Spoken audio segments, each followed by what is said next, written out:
what you doing a bit of research? Yeah, just having a look again, aren't I? Quickly, because remember last time I did the Randy Pitchford thing? Yeah. I went a bit off kilter when I didn't look at it all. That was an experience, yeah. Well, it was a weird story, so... It was a weird story, yeah. Let's never talk about it again.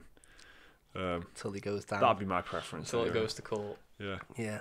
Hello and welcome to the Special Moves Podcast. My name's Mike. These guys are Jake and Liam. This is episode 21. Back so soon. Yeah. I mean, it feels a bit weird because we were literally just recording a few days ago, weren't we? Because we were a bit late for reasons, but never mind that. Reasons of illness. We're in back. Case you missed the Reasons last of podcast. illness, yeah. Sounded very ominous. Yeah. Jake, you were proper ill, weren't you? Yeah, You I know. still are a little bit. You still sound a little bit. Yeah, I am, hoarse. but I'm infinitely better than I was a week ago. So I still feel like $1 million, maybe just short of it, about $900,000. I feel like I'm still not quite there. All right, 90% recovered. Yeah, that's exactly it. Thank you very much for using. Yeah, much better than about $900,000. Feel about $900,000. But yeah, we're here already, and it's only been a couple of days. Yeah. Weird. It felt weird to delay the podcast and put it out late. Yeah. We're not doing it again, are we? I haven't had a look at the numbers. I don't know if we've been hemorrhaging listeners and viewers. But... Everyone's been fine. Everyone was actually really nice about it. Oh, thanks you everybody. guys. Yeah, cheers. Tell you who's not ill though, Liam.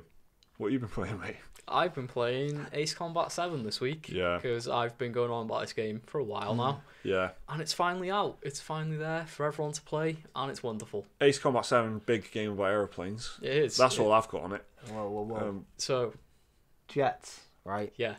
Well, do you know what I mean? Supersonic sorry. fighter jets. Yeah. Sorry. I didn't want to offend not a the Boeing jet. 747, Don't mate. want to offend the jet community. Yeah. The Ace Combat 7. What's it? What's the Skies? Skies Unknown. Skies Unknown. They've all got like weird little subtitles, like Ace Combat 5's The Yeah. Unsung War and stuff like that. Okay, yeah. They've got The great Unsung subtitles. War? Yeah, What yeah. does that mean? Ace Combat 6. The war is that no fine. one talks about. It's Yeah, the the war secret that war. just didn't get Because enough it happened credit. in the skies. It's a war that didn't get enough Yeah. I credit. think that is a plot point in that game. Like everything's sort of behind the scenes. Yeah, it's a almost. secret war that's fought in the skies, isn't it? So I think that is kind of what they go for. with Yeah. Ace Combat 5. the plot's in the title, really. But yeah. you could see and hear that there was a war going on. I can't think of anything more high it took profile, place over, really. over lots of uncharted oceans. Do you know what would be an unsung war? Like hacking and shit like that, and like taking Loads grids of offline 90s and- plot films are like that. Yeah, aren't they? like Jason Bourne stuff. That's an unsung war. A massive dogfight in the sky is not an unsung. Well, this time But, they've played safe with. So what is it? Skies Unknown. So there we go. So they're They've- flying in skies unknown. Mhm. So they've never been Mainly because the big plot point is fighter drones and stuff like that, like UAV type stuff.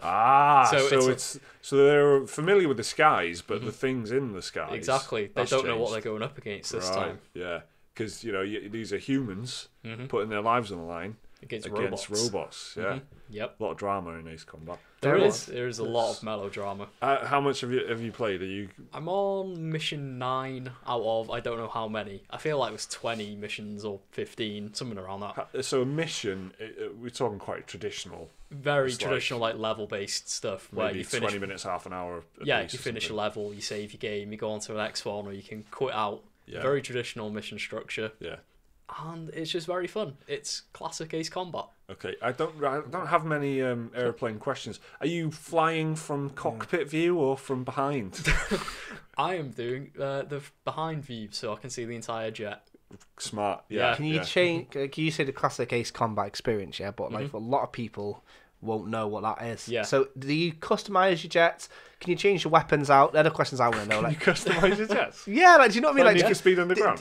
well, Has it maybe got a yeah. nice It's got soundtrack? ninja vinyl on the side of it. No, but I wanted to know, like, do you like games that are like level based these days? Yeah. It's normally you get a briefing from some like, don't know, posh woman, and she's You like, do. You need get to... a briefing, but off an angry general. Oh, okay, yeah. So is Angry General or posh calm woman? Yeah.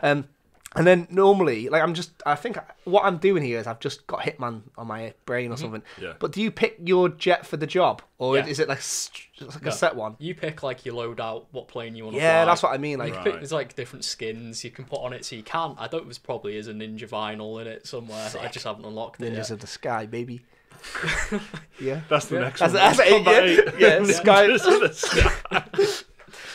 Yeah, You can like customize everything and all that, and there's like an aircraft upgrade tree where you get currency. You buy like new upgrades that like give you better acceleration, better like you can lock on right from further so away. that's a pretty familiar like core like loop, isn't it? Like Yeah. you know you do the level, you come back. It's got like a skill tree and everything. You can unlock new aircraft, new weapons, or like the upgrades to give you better stats and stuff like that. So how much of it is like you know, are you just like dogfighting, or is there like a lot of what else do you do in a jet apart from shooting the jets? So there's a mix of like loops. aerial stuff, like you were just saying, and then like ground missions where Right. you're not on the ground, but you've got to like bomb airfields and stuff like that. And protect things. And stuff protect, like like that. escort people out Yeah. of stuff, like escort helicopters or like tanks and stuff like that. Yeah. So it was a bit of, and it goes back and forth. Like it usually does one ground mission, one like aerial dogfighting type Right. mission, and they've got like weird, almost boss-like enemies that appear every so often, which are usually just like massive planes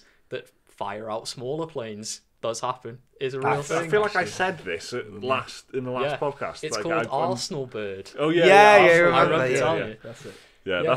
that's a hot moment in all the playing games, isn't it? It's like, oh, happened. we've won, you guys, we've won, but then there's a A really giant big plane. shadow looms Yeah, over. and then exactly you get how like it happens. like a pan, like a very. What is dramatic- this? We've never seen anything this size on the radar Yeah, before. yeah. You honestly, Oh my I'd god! give it a don't know little how bit of a close you are. Slippy Toad from Star That- Fox that- angle. Yeah. you got that's actually pretty spot on what happens. Yeah. I love that it deploys smaller planes, but I imagine they're drones, right? Yeah, Right, little okay. drones. So then you're like swarmed with like those. So- As Somewhere like in some this- amazing orchestral dramatic Yeah. music kicks in. yeah, for And sure. some where a royal family is involved. Yeah. Is that right? Yeah, I've not seen much of them yet. I've seen the princess who gives speeches or whatever, yeah, and all the prisoners like her for some reason because she's Well, like she's the inspirational. yeah. It's Yeah. just, But that's about it. And then there's like the only other plot line I can remember off the top of my head is like an old pilot from like 2 generations ago who they keep sending him up in the air and using his like fighter data for the drones, Right. but he's too old to be in the air, Oh, but he okay. refuses to give up.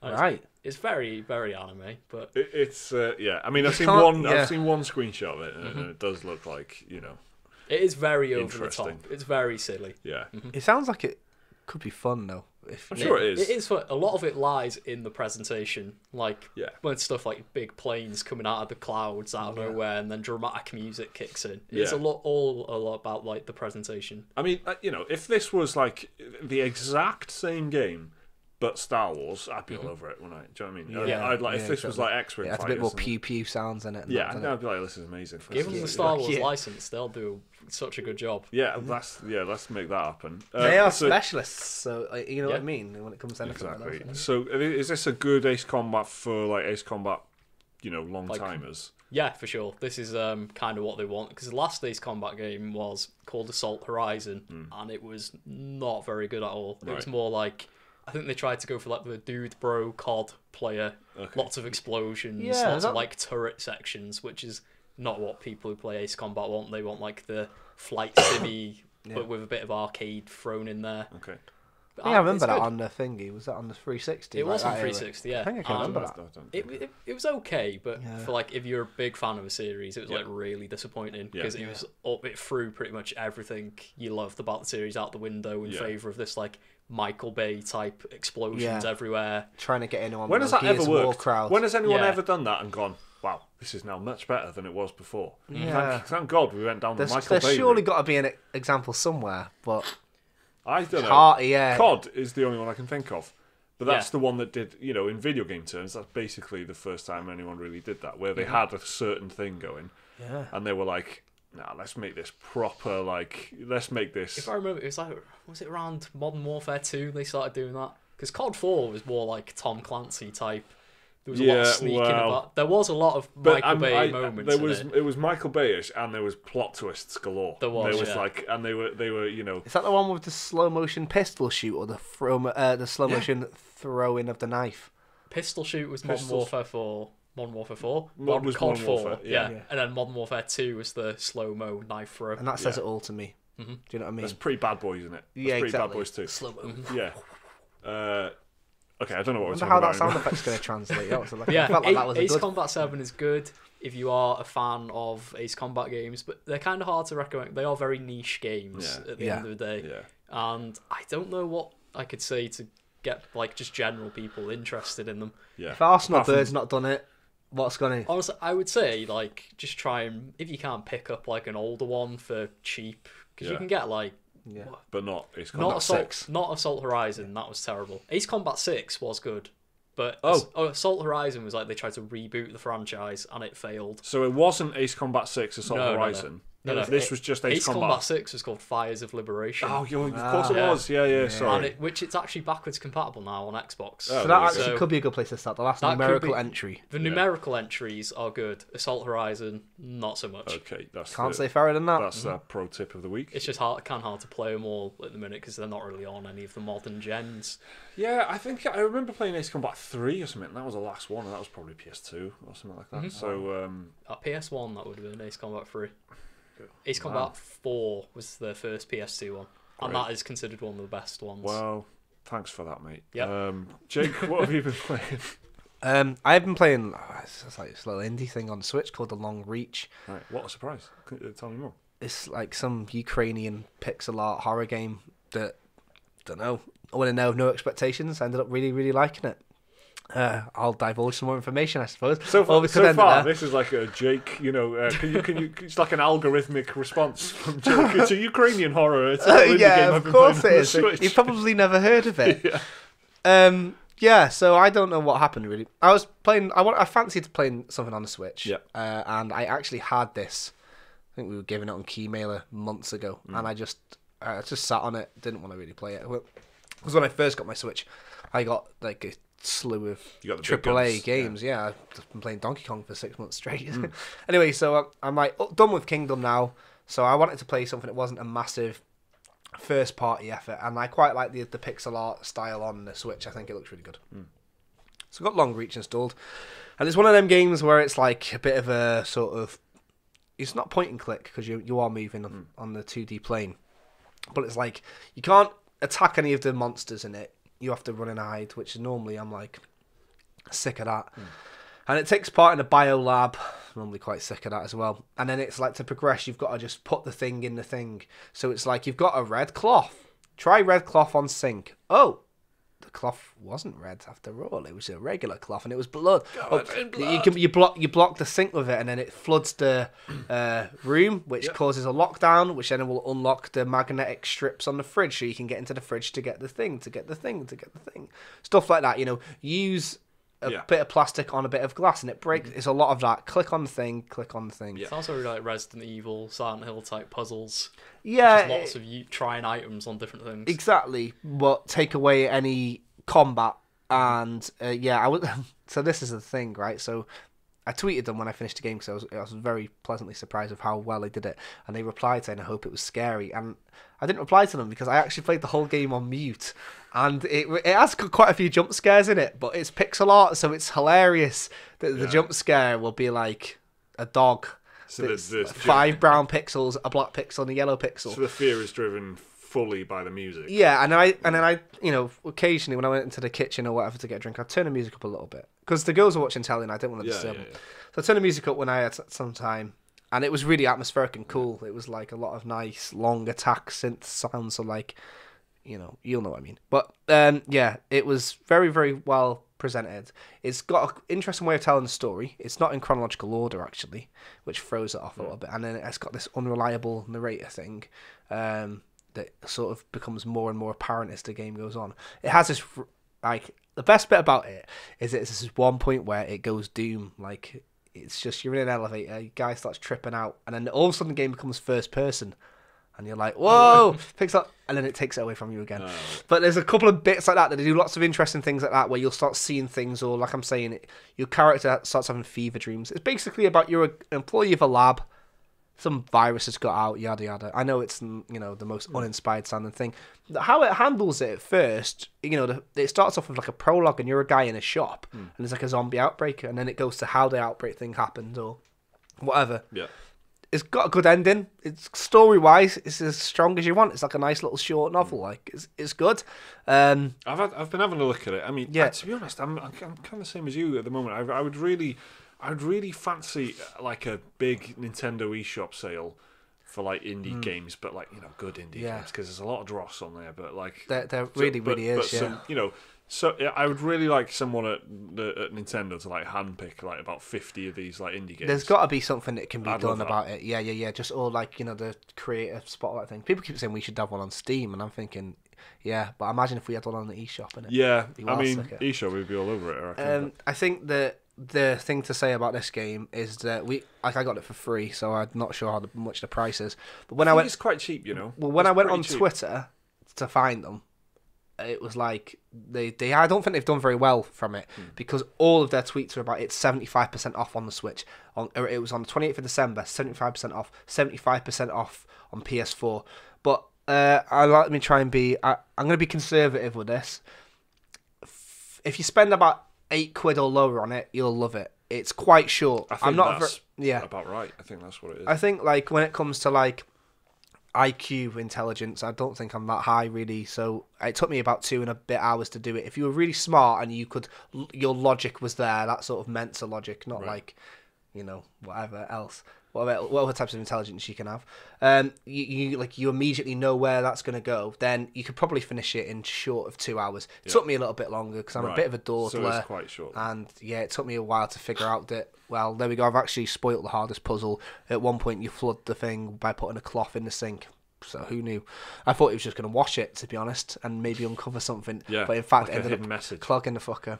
It was really good, and for the price of free, I think, and the fact I had no expectations of it, I think that's maybe why I'm so warm on it. But that's why I'm not hyping it, because I'm not sure how I would have felt if I splashed out however much it is. Yeah. But it's definitely worth it. Worth about the £8 mark, and especially if you like pixel art stuff. I'm not into not really that much into pixel art horror survival games, because I hate that you have to just run away from things. But this did it really well, so I just want to recommend it for fans of like the final station. What's I guess. It called again? The Long Reach. The Long Reach. Don't know why it's called that either. By the way, one of them as well. Fucking bad, that isn't it? Cool. There's no mention of it all the way through. Is it a long reach for the red cloth that you put in? That's like the premier puzzle in it. Yeah, it's actually just could be that. But yeah, so that's what I've been playing, and I've picked up I will be picking up another game on the Switch, and I'll hopefully talk about that in the next one. What's that? Feudal Alloy, the one where you play as the medieval robot fish. That as well. Yeah. Feudal Alloy, I've seen a few people like talk about it and stuff on Twitter, and it does look like I think I would like it, but trying to get maybe one more little game in before Resi and Kingdom Hearts is out and stuff like that, isn't it? Big games are starting to come out now, so this is like the nice indie time to shine. Yeah, so, exactly. Yeah. I've been playing a couple of Switch games on, indie games on the Switch as well, but they're just ones I've talked about before. Dead Cells, I'm just really having a nice time with, and Into the Breach, which is just perfect. All of these games that we've mentioned are all available, not just on the Switch as well. But in case someone listening is like, I don't have a Switch. Do you know what I mean? Into the Breach is get it on everything. You can get it on there. I think you can get it on mobile now. I don't know. Is it? It would make a lot of sense. I think it's iOS, but I don't think it's Android. Like on iPad. Yeah, I think it is. I'm gonna Google it. I think it's definitely coming, but I don't know, because I remember the first time we were playing it on PC, I was like, this needs to be on the iPad. But I've been playing it on the Switch. It's really good. It's just anything that gives you. I mean, turn-based stuff works really well handheld. Mm-hmm. Everyone sort of agree on that, but it's not mobile. Is it not? Mac, Linux, Windows, and Switch. It's got to be coming, because I think FTL was on. FTL definitely. It eventually will. Yeah. So they made FTL, and then of course it makes so much sense. It's just like this. If you have no idea what it is, it's just a really nice turn-based strategy game where it kind of. It's very basic and very stripped back, but it's just a lot of fun. It's just really beautifully designed, and then it's got really high scores when it came out and stuff, and people saying it's the best strategy game ever made and stuff. Chess, mate. Well, Chess has got something to say about that. Well, exactly. People kept likening it to chess when it came out. Can you remember that? Mm-hmm. Because each character has its own. It literally has chess moves. They literally have the L shape and the diagonal and this and that. But some of them are just like a blob, so you can move in any direction you want. But anyway, it's a good game. It's a really good game, and it just comes into its own on the Switch. And I just it's so pick up and play. And then I've been playing Dead Cells as well, which isn't a coincidence, because when you kind of die and get screwed over in one, you just jump to the other one and just play that and do a run on one on the other one, and they work hand in hand like magnificently. So I've been kind of leapfrogging these two games. Perfect harmony. It is, and I'm really having a nice time. Otherwise, I've been playing Hitman 2 still, which is just fucking spectacular. Really good game.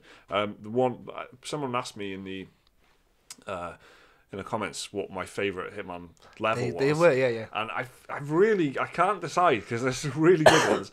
The mission, like, I think there's one in Mumbai which is really good, because it's like proper dense, and it's like a maze of like these little alleyways and stuff. But the mission stories in that are quite good. And I don't want to like spoil it, but you know, obviously Hitman is you want to take kill them someone out quietly, and the more kind of in the background you are, the better. Well, in one of them, you literally get someone else to do it, which is like a lot of fun. You're like helping out someone else without them knowing, and it's like, you know, cool. And it's really cool. So I think Mumbai, but then I've been playing this level a lot, which is in like the suburbs, in like America somewhere. And it's like, I think this one is online. I think this is one of the ones that they showcased. It is good because it's a lot of houses. So there's a lot of these little compact sneaking things that need to be done, and it's just, and there's like bodyguards everywhere in some of these houses and stuff. It's really good. There was a level on like, I think it was Blood Money. It might have been Contracts though.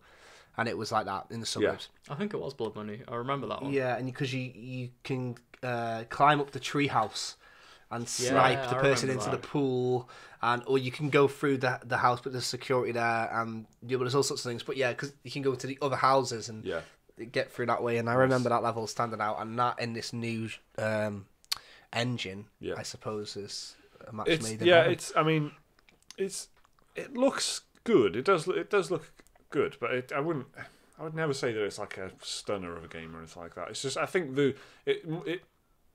what really makes you kind of like, be taken aback is when you just for the first time like load into a level, and you're standing there, there's like hundreds of people around you, and you're like, man, I can do anything I want here now. This is like, I can just go and try and do this, and that sense of like scale is better than I've ever. I've played a bit of Hitman.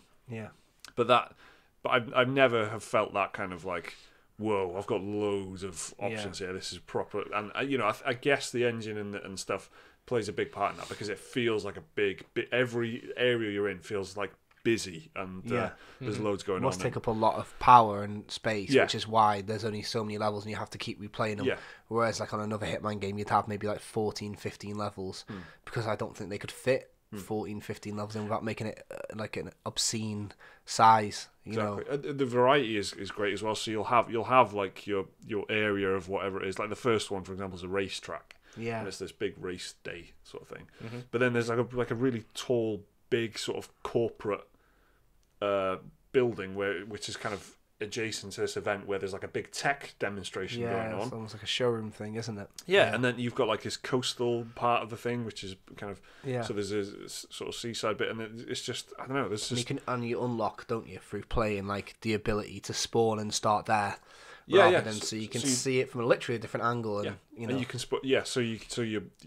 the way it handles it is, once you've played it through once, then you kind of unlock a bunch of stuff like tools and you can start in outfits and disguises and stuff already, which is pretty cool. And I'm just having a great time with it. It's a lot of fun, and I've bought the only thing I'll say, which was very awkward, right, was trying to get the Hitman 1 stuff for Hitman 2, because it was like, because I'd played the like the free trial prologue thing, it was just having all kinds of trouble letting me buy it through the Hitman 2 thing. So you have to get something called the Legacy Pack, which is like, it's not that expensive. It's like 15 quid or something.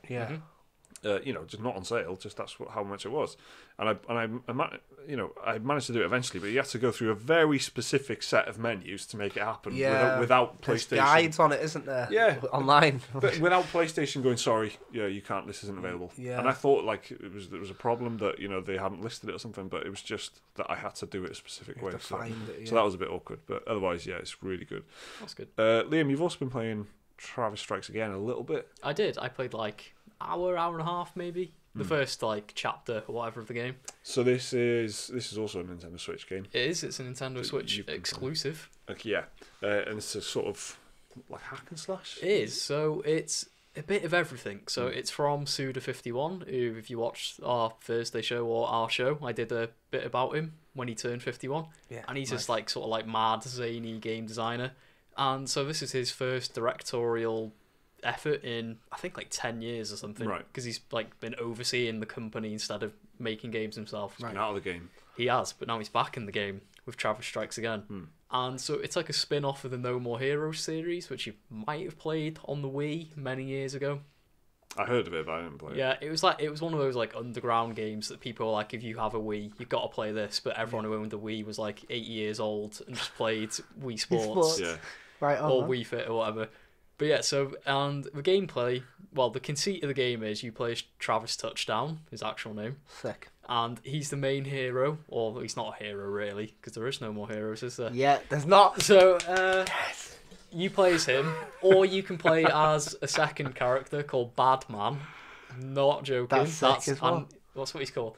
And it's about this games console called the Death Drive Mark II. Yeah. Which never came out. There was a few prototypes made because people died while they played it. Yeah. And so, Death Drive, isn't it? But the rumour is, if you beat all 6 games that came out for it, you get granted one wish, like a twisted genie. And so the whole point is Travis has got this console, and he's trying to figure out the mysteries behind it.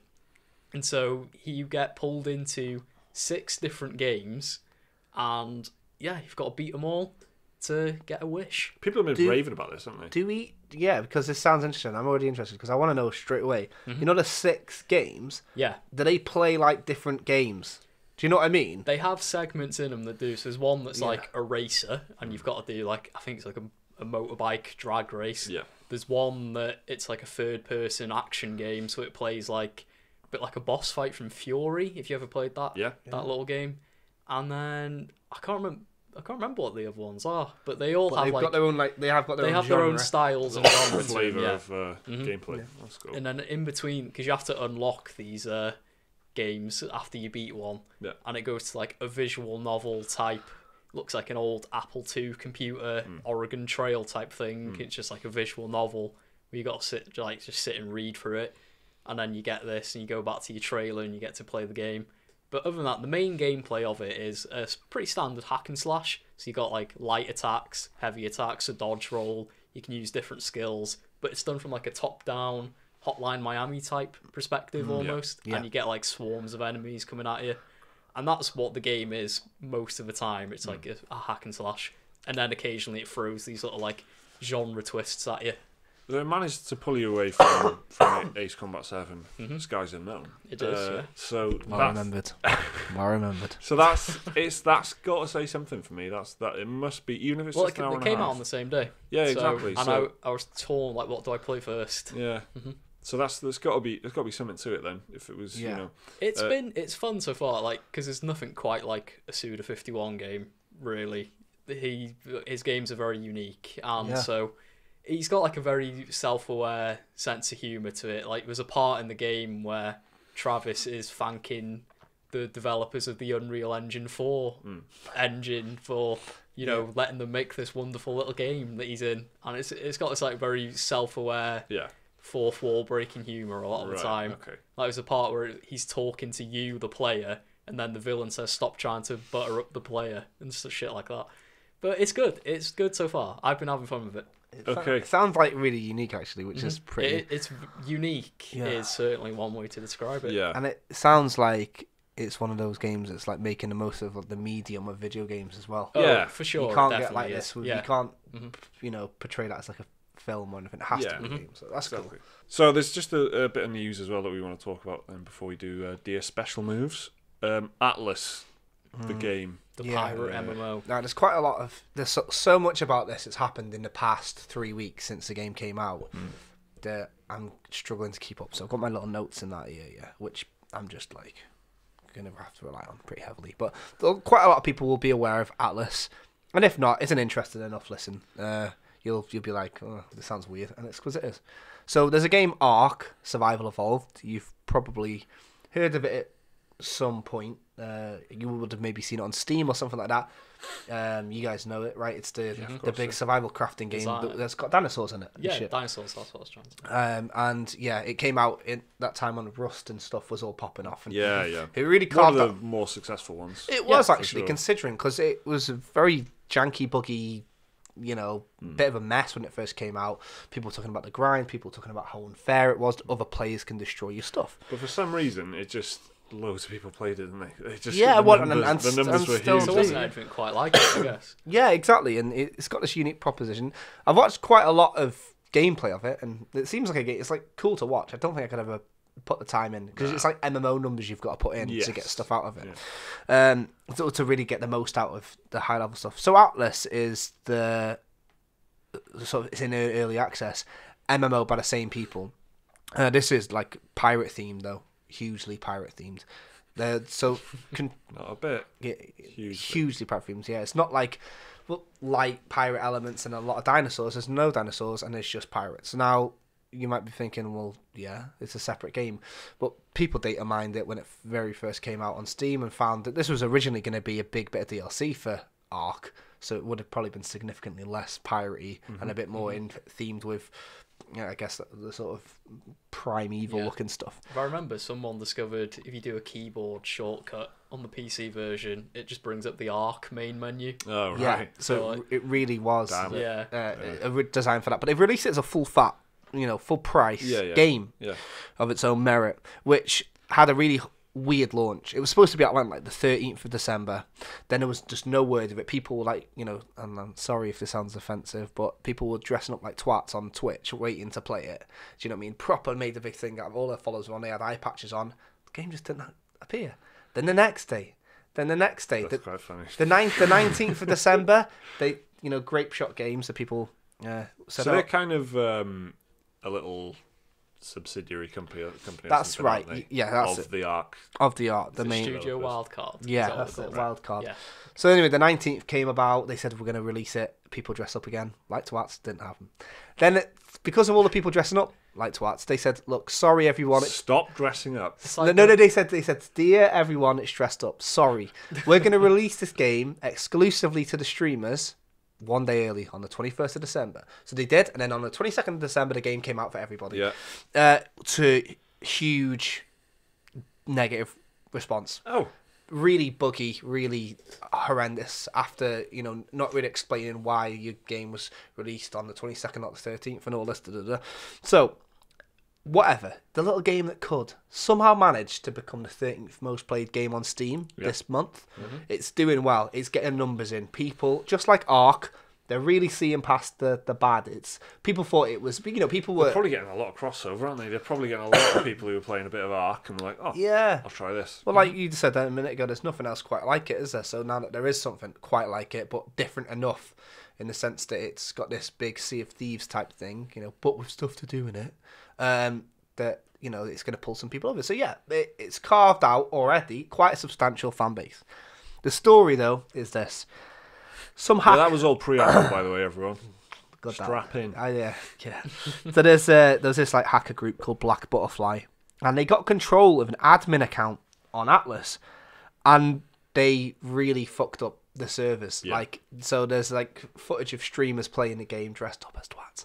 And then all of a sudden a giant sperm whale appears, which is like a big deal on the game, like a huge whale. Then another one spawns. Then another one spawns. Then another one spawns. And hackers were just spawning in these huge whales into the game and messing up the because everything's if you're familiar with Ark, you'll know enemies and creatures can have a level attached to them, so they'll be hugely overpowered, these whales, and they're spawning in everywhere around these ships, and people have had to spend ages grinding to get the right stuff for the ships. It's not like Sea of Thieves, you just get given a sloop, you have to build up. Anyway, these spend with, and if that wasn't bad enough, all of a sudden, right, Ace Combat 8 Ninjas from the Sky starts appearing. The players are getting dive bombed by World War II planes, and tanks appear on land and start bombing players. What the fuck? This is like, as far as like hacking and being an arsehole goes. Yeah, this is quite good. So I quite like the creativity of the there's a tank. I think I'll spawn it in and start using it. So I think what it was when they put the trailer out for Atlas, they were saying that the game could be hugely modded and they're going to be really supportive of the modding community. And during that, they had like a little little sizzle reel of all the things that you can do, and they showed a World War II plane or whatever. So they must have really made these assets just for this trailer.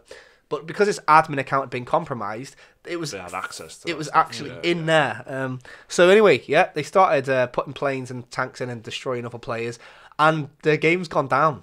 The game went down on Thursday. They've taken it down, right?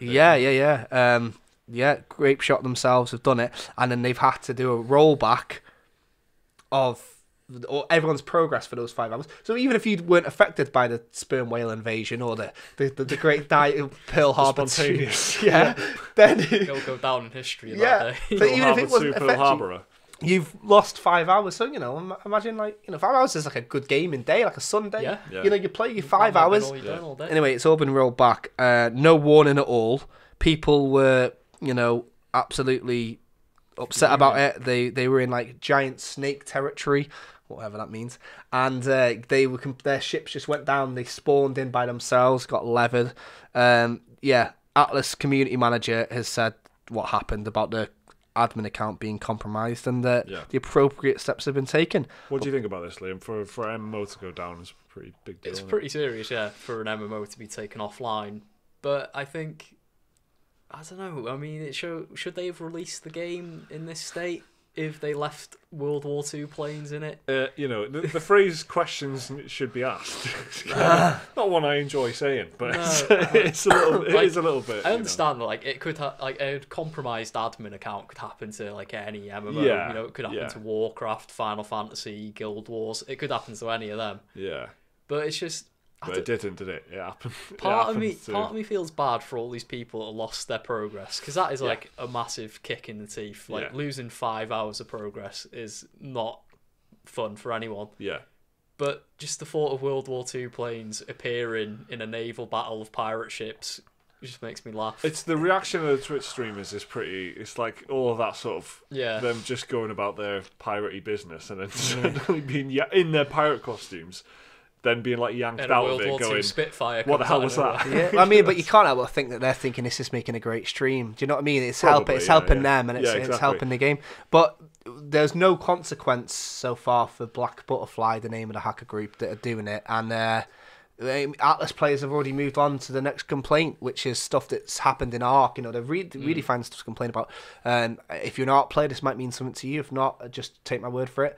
Elephants have got a really overpowered carrying capacity, and it's something. I'm always saying that. I know exactly. What is that? For the Elephant 101. Why isn't David Attenborough bringing that up in his nature documentary? OP. It's a big problem. So they need to nerf them, but they haven't, and it's happened in Atlas again. Fire arrows are really weak, and elephants can. But these are genuine concerns that players have. They're already moving on, and everyone's addressing these rather than talking about this hacking group. But needless to say, Atlas is still going well. Yeah. It's got 29,952 players. Which, good numbers. The game's got to have something to their average in that many the average concurrent is 39,000 players, and they almost doubled that towards the the Christmas and New Year. Yeah. So they're pulling in big numbers, and it's like one of them ones.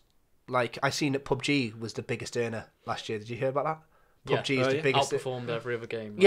Stuff like that. You always hear people complaining about it and Fallout 76 and stuff, but there are people playing it. Yeah. And, I don't know how well Fallout 76 is. That's why there's so many complaints, though, isn't it? Because there's so many more people exposed to the game. So there's going to be more vocal people. Yeah, there's the percentage of people who've got complaints is going to be the same, maybe, but there'll just be more of them because there's more people playing.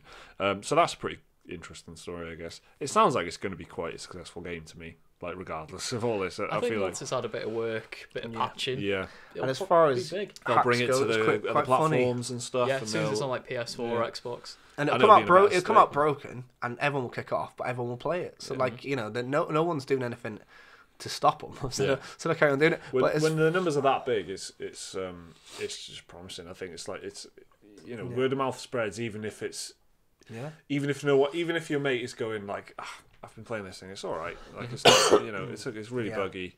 Yeah. There's a good chance the other person will still go, all right, okay, I might check it out then because you're playing it. Just by the virtue of the fact there's so many people playing it. Should we do Dear Special Moves? Yeah. Let's do it. Okay, this is our email section of the podcast. So if you want to email us in, it's dearspecialmoves@gmail.com.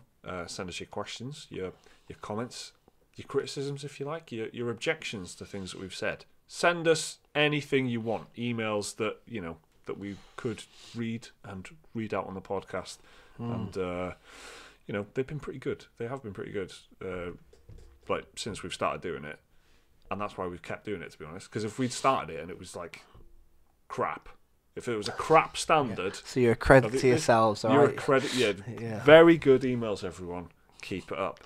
Tom Cartmell's got the first one this week. He says, since playing Star Wars Battlefront 2 back when the microtransactions issue was in the news, have any of you guys gone back to play the game with all of the new free content that's been added, such as Geonosis, Obi-Wan Kenobi, Grievous, and a ton of gameplay improvements? If so, do you think EA/DICE have redeemed themselves? Cheers, guys. Keep up the fantastic work. Well, thank you, Tom. I don't know. I don't think any of us have gone... I mean, I like it. I mean, I liked it even through a lot of that stuff. The last time I played it was when they put all the Last Jedi stuff in, and they did like the single player expansion. Yeah, me too. That was the last time I played it. Yeah, I think me too. But I didn't play this single player. No, I only played that assault level. Yeah, it was very short anyway. It was like an hour to get through 3 missions or something. Right. It's just it's a Star Wars game. Like I was saying earlier about Ace Combat, it's a Star Wars game. It's like it's a standard competent shooter that looks and sounds spectacular, but is a Star Wars game. So it gets a lot of points for me. It's like like having Terry Crews in your game. +5 for Star Wars, isn't it? It's like it's that same kind of thing. But I haven't gone back to it in ages, like really ages, since probably the Last Jedi stuff, and even then I didn't play that much. It's just not panned out to be the sort of the game that I want. Like that when they I remember when they first sort of announced the Battlefront, reboot sort of thing with DICE doing it. I was so excited. Yeah. And it's just not. It hasn't really happened for me. It's just not that. I had a better time on the first Battlefield. Yeah. I played a lot on Battlefront. A lot of Sorry, Battlefront. They're all the same. DICE, EA. Fuck them, innit? Battleland. I can't remember the fighting one. The first Battlefront I played loads of, and I played that about 4 times. I was a big fan of the Death Star DLC. Yeah. That was really good. I remember I got that after the fact. After you recommended it. I had so much fun on that. Yeah, it was decent. I think Battlefront 2 is the biggest waste of money for me. I didn't play it like much. You know what I mean? I don't think I got 40 hours. Yeah, because we got it at launch, didn't we? Yeah, and the campaign was about 3 hours long, and then I played about 5 hours of multiplayer. Almost as bad as the campaign in Battlefield 5. Almost. Yeah. At least I'd say a bit better than Battlefield 5. Yeah. I don't know. It felt a bit. No, that's what I said. Almost as bad. As Battlefield. Yeah, but not as bad. Yeah. As somebody who's quite immune to the Star Wars charm, it was like it got very weird towards the end. It was like, here's that guy, Luke Skywalker. Here's that other guy, and it's like, I don't care. The Luke Skywalker mission was particularly bad. Was that the one you were just slapping bugs about in a cave? Yeah. Fucking wank. That was horrendous. That was not what you want to do. Really bad. Honestly, as somebody who it doesn't matter if it's Luke Skywalker, right? Yeah. Do you know what I mean? Who's not like, oh my god, I'm playing as Luke Skywalker. Yeah. It was shite. It was. I'm telling you, as someone who wishes he was Luke Skywalker. Yeah. I'm saying it was shit. Right? It was just like how that even got into a 60 quid, not dollars, pounds. This was £60. 60 bastard pounds. It was a 60 bastard pound game. Yeah. This 60p. One of the first, I think, a flag bearer. Yeah. And it was it was how that level got into that game. I don't know. It was so bad. Yeah. And then we've seen Battlefield 5. And then Battlefield, That's what I'm telling you, man. I'm telling you, they're making them so bad that you're begging for them to not do it. Do you reckon? Yeah, Battlefield 6. I don't want to. Is it like cutting the NHS so that they privatise it? You're like, look, the campaigns are so bad. Why do you even want? That's definitely what they do. That's definitely what they do. If they said, and guys, I want, but they'll do it like this, like, and we've spent more time focusing on what you really want. The multiplayer, and everyone will be like, "Well, actually, that was the best part." Who are these people, though? I want a fucking single player. Well, look what happened last time you got one; it was shit. They are good. Do you know what I mean? Company 1 and 2 had good campaigns. No, that's what's worse when you know that they can do it, but they're just not going to, are they? But the thing is that was such a long time ago now that it's like staff rotation and stuff, and you don't know. There's the same people aren't there, and then they object. The priorities from EA is going to be totally different to what they were with Bad Company.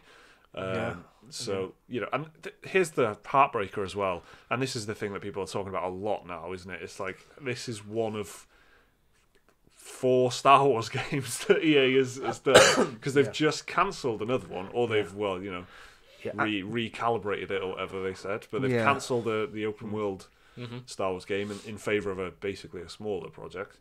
So that's not happening anymore. So then there's just the amount of Star Wars game, like the promise. It makes a lot of business sense having one big publisher with a lot of different studios, shooter, RPG, all these different capabilities, making all these Star Wars games. I understand that. However, that hasn't happened, has it? We've had and this is two subpar Battlefront games. This is during the movie trilogy as well. Yeah. During this time where it's like the hottest property. Like Star Wars finishes in December, right? That's it for another trilogy until whatever we're going to get another fucking the Jon Favreau TV show, right? I think that's the next Star Wars IP. Game of Thrones guys are making a TV show as well. That's it. So it's going to telly, but the cinematic trilogy thing is coming to an end. And what if we had during that time one Star Wars game battle? Yeah, exactly. Yeah, was that right? Because I think 2000 we had Battlefront, which came out like a month before Force Awakens, and then we had Battlefront 2, which came out like a month or two before Last Jedi. I tell you what, though, even historically, they're mobile games as well, but but they don't count. Even they've earned a lot though as well. Yeah, bet they made loads of money off that. But even like if you look at it historically, even like the Star Wars, there's amazing Star Wars games, right? Some of my favorite games ever. But like in terms of like a tie-in, I know Battlefront isn't a tie-in, but it's come out very close to the release of a film. Yeah, as close as you can get these days. Yeah, whenever they've sort of done that, the games haven't really been that good. Like when they've actually done, and there was like the Phantom Menace on PS1 and stuff, which was like I loved it, but I was good. 7. That was good. But it was crap, really. It probably was shite, all that sort of stuff, and it just hasn't really, maybe like episode 3. I remember I played that on, was it PS2? I think I played that. Yeah, and that was like the Lord of the Rings that was okay. I remember the last level being really hard for some reason. I don't remember. No memory. I remember Return of the King being hard because if you were playing multiplayer, anyway, it was it's just this one of these weird things I think about Star Wars where I personally I don't think they've had when they've tried to market and put these games out hand in hand with films. It just hasn't really worked. But then Battlefront 2 because secretly there's like a deadline looming over them, innit? Like they don't even if they're not talking about it, they know there's a December release. But and because they want to catch that hype. Yeah, but if you saying if they had like no Star Wars on the cinema, and they can just put out the game in May or whatever, that would probably be better for them. Yeah. We've still got that one coming from Respawn, which is meant to be out this year, Jedi Fallen Order. No one's seen anything. Is that one being cancelled yet? No, because it will be. That one is meant to be out this year. Respawn is a good studio, man. Yeah, they made good. Titanfall. Yeah, they are good, right? And if anyone can kind of do a deliverable one for EA that makes EA happy and fans happy, is them. So sort of fingers crossed for that. But Battlefront 2, I may go back to it. I may dip in, and if I really have a craving to play some Star Wars stuff again in the future, I've still got it. So I might jump in. But I've not. I think they just lost the core. Just wasn't what I wanted. So, thanks anyway, Tom. Hector Sierra asks, "Dear Special Moves, greetings from Colombia." Nice. How's it going, Hector? I noticed we're in the same age range. Any of you guys have Hang any? on a minute. Same age range? Well, yeah, just 20 20s, something. I guess. Just same decade, like. I mean, Liam is. Don't be a dick. All right, go on. Any of you guys have any advice on how to juggle the responsibilities of a full-time job, family, and gaming? Keep up the good work, Hector. No, to be honest, no, because I feel like I'm very bad at it. Get a Switch, but otherwise, no. Yeah, it depends. Yeah, by family, you mean you've got kids. Yeah. Then I guess, yeah. Get a Switch, but otherwise you're on your own. A Switch is good. Get games that you can pause. That's a good one. Don't want to be like I'm trying to do Dark Souls 3 again at the moment. Yeah. Don't do that. Not a good game. It's well hard, man. Yeah. Honestly, yeah. It's like it's a nightmare. Yeah. Dark Souls 3. But in many senses. Yeah, for sure. Get a Switch is definitely good. And yeah, just try and play games you can pause and games where multiplayer games. Get the family involved. Depending Mario on their age. Yeah. Mario Party has been getting slammed in our house, like. Yeah, that's a good attitude to have. Yeah, sort of share the love a little bit. Involved, yeah. If you're playing by yourself, get games where the momentum isn't like a killer. Like every time I load up Red Dead, I'm like, fucking. I might as well I can make a cup of coffee before the game's ready, like. Yeah. And then I'm like, I ride out, find Dutch. He tells me something, and then there we go. It's just, you want a game where you can just pop in, boom. I tell you what is shoot, man, go off. Good for that you can't pause. Destiny. Get Destiny. Very easy to jump in. It's completely contradictory to my advice. Shoot some stuff. It's not though. You can't pause it. No, that's what I said. I know you can't pause it, but it is very jump in and jump out. Yeah. So you can shoot, you can play, you can have missions are over quite quickly. Yeah. You can do Crucible, which lasts 5 or 6 minutes.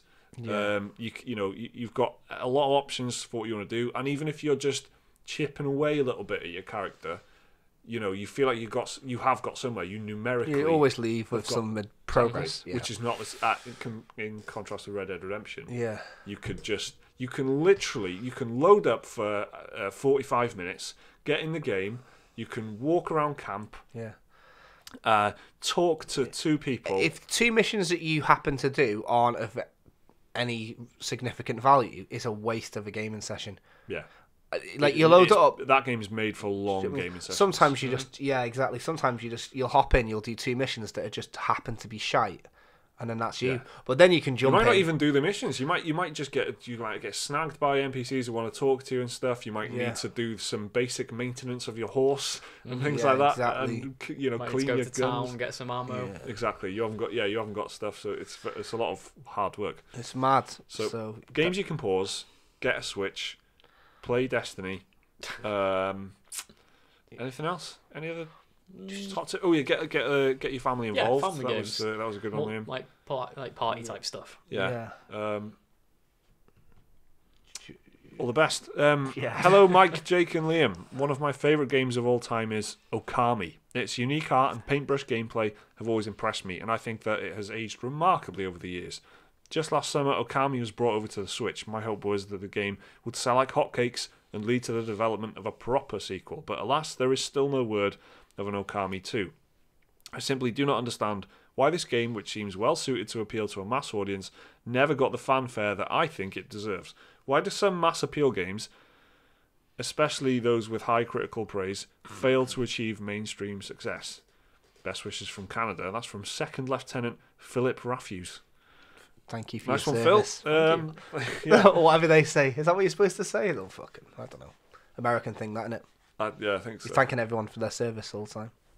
Don't know. Yeah, I guess so. Do you know what I mean? Culturally, maybe we don't do that over here, do we? We don't, do they? And anyway, he's from Canada, so maybe we'll be in a war against him or something in the future. Who knows? Yeah, nice one. In that case. All the best. Yeah. Oh, Jesus. So, hang on a sec. Before we go any further, I need to know what he means, and Liam's definitely got the answer. A proper Okami sequel, he says. Why only proper? What has there been a shit one? There was a game on the Nintendo DS called Okami Den, which is sort of like a semi-sequel, but, being on Nintendo DS, the original Okami was on PS2. Quite a power difference. So yeah, limited in scope. Limited in what you can do. Yeah. Okami Den was good. It was fun, and it was especially good on the DS, with the paintbrush and the stylus and everything. It was really well thought out. But more of a spin-off. Yeah, it was just more of a spin-off than a full-on proper sequel. Yeah. Okay. So why isn't there a sequel? Do you agree with his premise that this should have this is a game that should have mass appeal? Do you agree? Do you agree that about Okami? I'm not sure because gameplay wise, it's pretty much Zelda, And Zelda does have mass appeal. And if you told people it plays like Zelda, they'd be like, "Oh yeah, I'll play that." But I think it's mainly the art style, really. It's very deeply rooted in like Japanese mythology and like a lot of like deep cultural ties and stuff like that, which don't necessarily translate over to what people find appealing. It's also got a Japanese name. It does, yeah. If it was called Wolf Dog. Wolf Lad. Wolf Dog 2. Sun Wolf. Adventures of the Wolf. It is, that's it. Because that is Wolf Story. Sun Wolf. There you go. A Wolf Sun Story. Wolf. Yeah, Sun Wolf. Ace Combat 8. Sun Wolf. It would probably sell better, but I think also the very fact that you play as a wolf. Yeah. Yeah. I think the art style is also a turn off. Yeah, but I just don't. I think that's like the game's like defining trait. No, it's exactly. It's just that some people would just not buy it because they'd be like, ugh. They might go, "Oh, this looks cartoony." Yeah, exactly. And I like mature stories. I like mature stories about rugged men. But that's the thing. The rugged men. There's no rugged like no rugged man. You know, it's, some people on the internet say that they can't possibly play a game and sympathise with the main character if it's a woman. Yeah. So imagine how because I'm a rugged man, see, and I can only approach emotions from another rugged man's perspective. I need to look at a strong rugged man. Wolf as well. Yeah. It's a female wolf, right? Well, that's the last straw. No, it's shit. So imagine what those people, I genuinely can't. Yeah, well, all right. Yeah, exactly. But it's just like I think, playing as a wolf is probably just a big deal for a lot of people. Like it's just something that they can't embrace that fantastical element, can they? I don't think they would look at it and go, "I can't possibly empathise with this wolf." I think they would just flippantly sort of go, "Right, that's the wolf game," but then not think about it. They wouldn't be drawn to it because you're playing. You can't possibly tell a story. And like I said, it's emotionally engaging. Yeah, people have a hard time with a lot of man boys or boys or small boys, I will call them actually on the internet. Pathetic weak boys who need to look at strong men in their games. They just can't get over the idea of playing as Aloy or Lara Croft or something. So yeah. But if it's Uncharted, how can you expect them to play as a dog? Is what I'm saying. Yeah, that's probably why it hasn't sold as well. I think the thing is as well, if you actually do try and play Okami, the first 6 hours are very, very slow. There's lots of dialogue, lots of unskippable cutscenes, not a lot of gameplay. Are there any strong men in it? No, there's not that I can recall. It's like a giant 7-headed Hydra at the beginning. There is a giant 7-headed Hydra. Not enough abs. Does it have one of those heads have a beard? Is it any one of those heads? There's definitely some beard. Chiseled jawline. Yeah. High cheekbones. Later on in the game, there's definitely some samurai in there. Right, beards? Bearded? I can't remember. They Nolan definitely North have top knots. No Nolan North. It does the Banjo Kazooie noise garbled dialogue. Oh. Yeah. I love it. Do any of the characters kind of do this? No, that's not for me. But they take on a responsibility that they ultimately scowled at, but eventually go to embrace it and end up bettering themselves through it. That question also. There is not. There is a dedicated poop button. Well, I'm out. There is. Yep. When I played, and the P button. I played it, so you can control both bodily functions there. I played a little bit of it, but I've got a dog that was going mad at it. Absolutely mad. Yeah. My dog is like a little yappy little bell end, and I have to turn it over when there's ever adverts for Flash cleaner because there's a stupid singing dog in it. And hopefully someone can relate to this. If you've got a dog that barks at not just other animals, but also Jon Snow from Game of Thrones, she doesn't like because he wears. Is it that fur coat? Yeah, it's fur. Any frizzy hair, Jon Snow's hair is quite frizzy. Mm-hmm. But anyway, anything like that. Westworld, that was a nightmare. You're mistaken for some kind of a bear. Yeah. All that fur. I mean, to be fair to Journey, she's just defending her house, isn't she? Exactly. So doing a great job of it as well. And in the Okami, there's a bark button, isn't there? Is, yeah. And every time it was setting her off, so I couldn't play it because you of have the dog. to use it to get like NPCs' attention as well. Yeah, that's quite a good excuse. So I actually couldn't play a car. Maybe it's that, Philip. Maybe it's there's just all the dog owners who are just like, well, I just can't do it. Okami is a magnificent game. It's very, very, very good. I think its cult status helps it a lot, and if there was a sequel, it's always an opportunity to blemish its amazing legacy. Do you know what I mean? So kind of game that would smash it on Kickstarter, though, isn't it? Yeah. Do you know what I mean? Yeah. Like, it would. I think the reason we haven't got a sequel as well is the development team don't exist anymore. Wow. They're now known as Platinum Games. A little company I wonder who's got the IP, called though. Platinum It's Games. Capcom. So Capcom have got the IP. And they're on a Capcom own good the streak IP. at the moment. Yeah. They've been alright, aren't they, lately? Mm-hmm. But Okami doesn't quite have the mainstream appeal of Resident Evil or Monster Hunter. Okami can just... Why isn't he like an attractive man, muscly, in a bit of Princess Mononoke kind of thing, raised by wolves? That's the sequel, right? Yeah. Okami, the Sun Wolf, has raised a rugged man who wears only like a wolf pelt. Who plays him in the film? Dwayne The Rock Johnson. Guaranteed success though. You put Dwayne The Rock Johnson. Yeah, but we've moved on now. We're John Cena now. We're Team Cena, remember? Yeah. So maybe the time of Cena is now. Exactly. I want to say Jake Gyllenhaal. I don't know why. Yeah, exactly. He would bring some depth to it. He got some gravitas. Exactly. And he was the Prince of Persia at one point. So that's what we need. So, who can forget he's that? He's got the action Everyone. shots. That's it. So I forgot that film as soon as I watched it. That's the sequel. So that was a lovely email, Philip. I don't know. It is a mystery.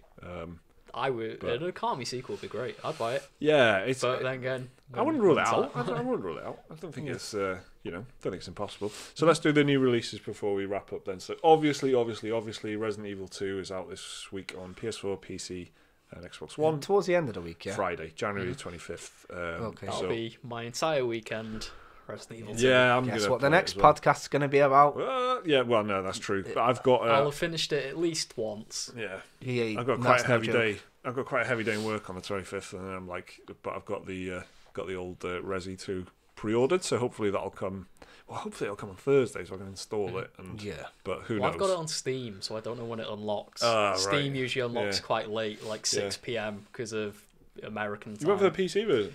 Well, yeah, I got it free with my graphics card upgrade. Oh yeah, so of course, yeah. It's like, I didn't even. So it was just like, it's a sealed deal for me. It's one of them great deals where you get a graphics card. Yeah, because I was in the market for a graphics card, and I was like, free Resident Evil 2? Yes, please. Very nice.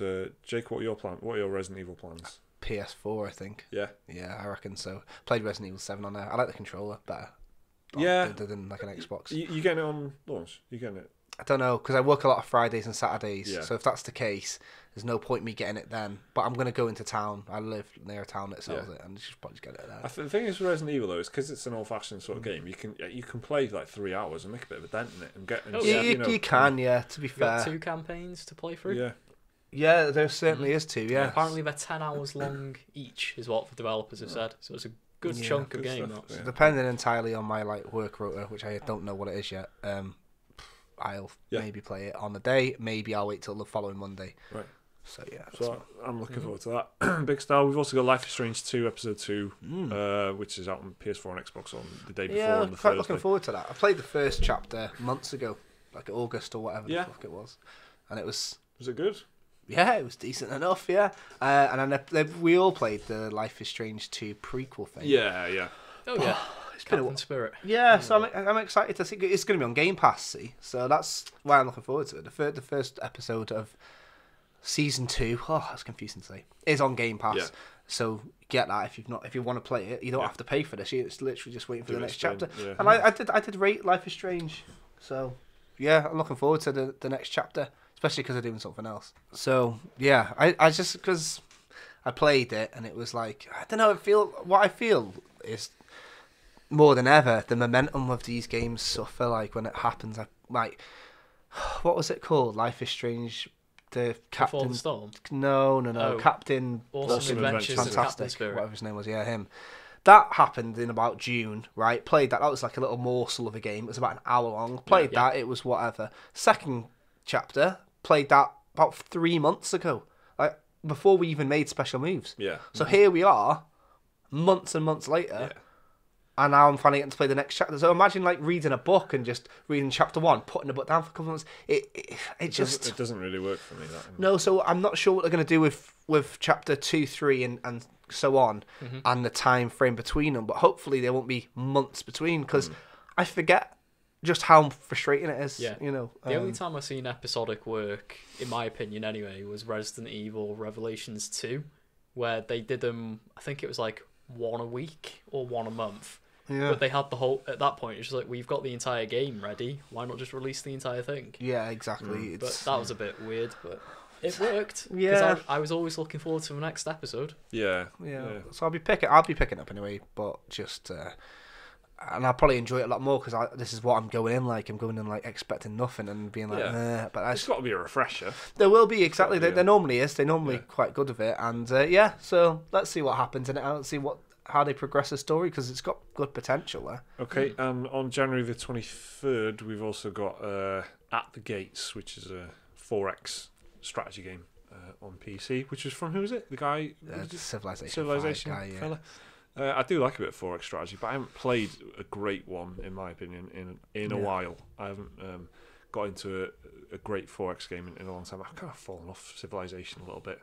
I got a bit bored of it, I think. I played it so much through my life. Like, exactly. I don't know if you've played one. You've played them all. Yeah, and Civ 6 and Civ 5, like, this is probably complete, what you shouldn't say, but this is probably like burning the ears of Civilization fans. But I just didn't feel a significant difference between 5 and 6, and I just thought, well, the UI looks a bit different. And they've changed some of the stuff. They've changed some of the. There's like some I think that pause was real. Yeah. It was there's like some new. Really trying to think of something. New mechanic stuff that is like, Is this a Kickstarter? At the Gates. I've got no idea. That's what. If you Google At the Gates, it's just going to come up with the band, isn't it? Yeah. Seminal Swedish Meladeth band. Yeah. Well, that's not what I'm talking about. Fantastic band, actually. But At the Gates game. I'm going to put At the Gates Civ 5. Is it a kick? I think this is... all we could just end the podcast, really. I mean, do you know what? One hour and 7 minutes. All right, That's a lot of talking. It is, yeah. Well, banging headache as well, so... All right, then. Yeah. It doesn't matter about At the Gates, does it? Anyway, just you're not going to play it. None of us are going to play it. You're the nominal, like... But I've passed on the news now, so... Someone out there do it for us, eh? I'm going to go and take some paracetamol. So thanks, everyone, for listening, and thanks for watching. Yeah, thanks a lot. We'll be back next week with some... It's going to be just Resident Evil 2, basically. I'm going to try and play a game about medieval fish robots. To talk about there'll be other stuff. I mean, that might be in there. That might be in there. It's not going to be like pure Resident Evil if you're not interested. No. So don't worry, there'll be other stuff. I'll try and finish Ace Combat. I'll fill you in on the political Liam will do that situation favour for you. of the Kingdom of Eurasia. Okay, Eurasia, nice sorry. Thanks, everyone. We'll see you next week. Bye.